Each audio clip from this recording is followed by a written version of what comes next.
नमस्ते। ज्ञान गंगा भारत इस यूट्यूब चैनल पर आप सभी का हार्दिक स्वागत है।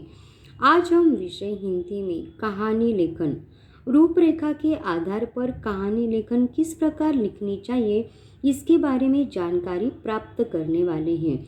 इससे पहले आप हमारे ज्ञान गंगा भारत इस यूट्यूब चैनल पर नए हो तो चैनल को ज़रूर सब्सक्राइब कीजिए और बेल आइकन को प्रेस कीजिए ताकि आपको इसी प्रकार के नए नए वीडियो की जानकारी प्राप्त हो सके। एग्ज़ाम में आपको हमेशा रूपरेखा के आधार पर कहानी लेखन लिखो ऐसा प्रश्न आता है, तो किस प्रकार हमें रूपरेखा के आधार पर कहानी लिखनी चाहिए इसका हम उदाहरण देखेंगे। रूपरेखा: एक किसान, 4 बेटे, आपस में झगड़ना, किसान का समझाना, बेअसर, युक्ति सुझाना, एक दिन बेटों को बुलाना, एक एक लकड़ी देकर तोड़ने के लिए कहना, सबका तोड़ देना, फिर लकड़ियों का गट्ठर देना, न तोड़ पाना, किसान का उपदेश, अलग अलग कमज़ोर, एकता में बल, शत्रु हरा नहीं सकता, बेटों की आंखें खुलना, मिलजुल कर रहना, सीख। इस प्रकार की रूपरेखा आपको दी जाती है इसे, और रूपरेखा के आधार पर आपको उस कहानी का शीर्षक और उस रूपरेखा के आधार पर आपने जो कहानी लिखी है उससे आपको क्या सीख मिली, ये सीख भी आपको लिखनी पड़ती है। तो चले देखें, हम इस रूपरेखा के आधार पर हम सबसे पहले उस कहानी को शीर्षक देंगे, कहानी लिखेंगे और उस कहानी से हमें क्या सीख मिली ये भी हम लिखेंगे। अब हमने रूपरेखा पढ़ ली तो आपको समझ में आ गया होगा कि इस रूपरेखा में हमें क्या एक बात समझ में आती है कि एकता में बल, ये बात हमें समझ में आती है। तो हम इस रूपरेखा के आधार पर कहानी को क्या नाम देंगे? एकता में बल।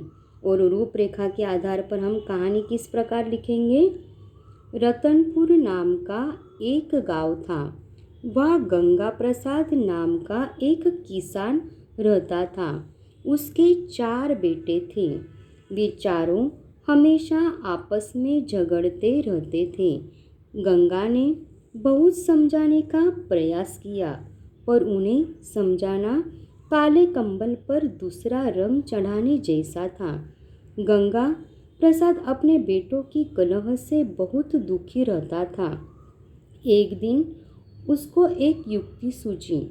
उसने अपने चारों बेटों को अपने पास बुलाया। उसने प्रत्येक लड़के को एक एक लकड़ी देकर उसे तोड़ने के लिए कहा। सबने बड़ी आसानी से लकड़ी को तोड़ दी।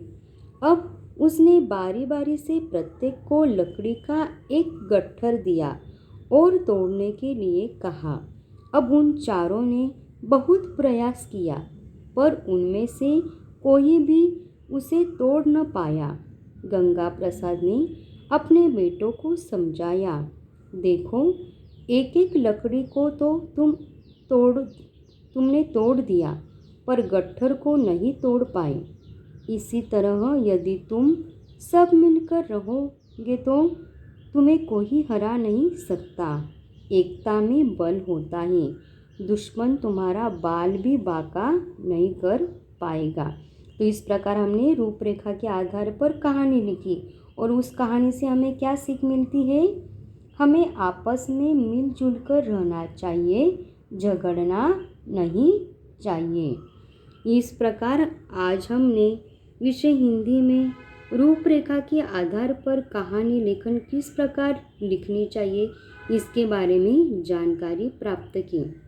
आपको यह वीडियो कैसे लगा कमेंट बॉक्स में ज़रूर बताना। वीडियो को ज़्यादा से ज़्यादा शेयर करना, लाइक करना। अगर आप हमारे ज्ञान गंगा भारत इस यूट्यूब चैनल पर नए हो तो चैनल को ज़रूर सब्सक्राइब कीजिए और बेल आइकन को प्रेस कीजिए ताकि आपको इसी प्रकार के नए नए वीडियो की जानकारी प्राप्त हो सके। धन्यवाद।